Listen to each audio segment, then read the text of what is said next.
कोणत्या झाडाची पाने घरात ठेवल्याने लक्ष्मीची कृपा होते? हिंदू धर्मात काही झाडे आणि वनस्पती अत्यंत पूजनीय आहेत.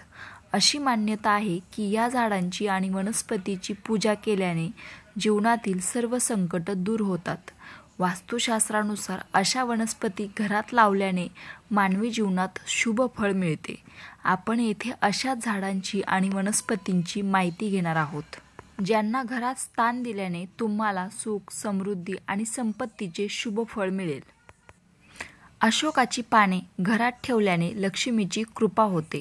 शुक्रवारी 11 अशोकाची पाने लाल कपड्यात बांधून आपल्या घराच्या तिजोरीत ठेवावी.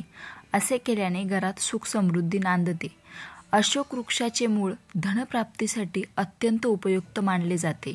शुभ मुहूर्तावर ह्या झाडाची मुळे घरी आणा आणि त्याची मुळे स्वच्छ पाण्याने धुवून कोरडी करून घराच्या तिजोरीत ठेवा. असे केल्याने घरात पैशाची कमतरता भासणार नाही.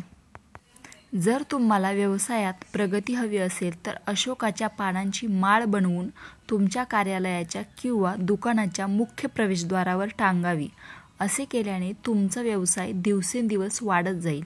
यासोबतच व्यवसायात भरघोस नफाही मिळेल. ज्या विद्यार्थ्यांना अभ्यासात रस नाही त्यांनी अशोकाच्या पानांनी माता सरस्वतीची पूजा करावी.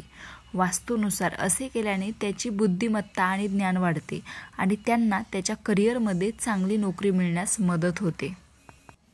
अशोकाच्या झाडाला रोज जल अर्पण केल्याने देवी भगवतीचा आशीर्वाद कायम राहतो. शास्त्रानुसार जे लोक नियमितपणे अशोकाच्या झाडाला जल अर्पण करतात त्यांना मानसिक आजार, घरगुती वाद, कर्ज इत्यादी समस्यांपासून लवकर सुटका मिळते. यासोबतच अशोकाच्या झाडाखाली तुपाचा दिवा लावल्याने नकारात्मक ऊर्जा घरात प्रवेश करत नाही. रामकृष्ण हरी.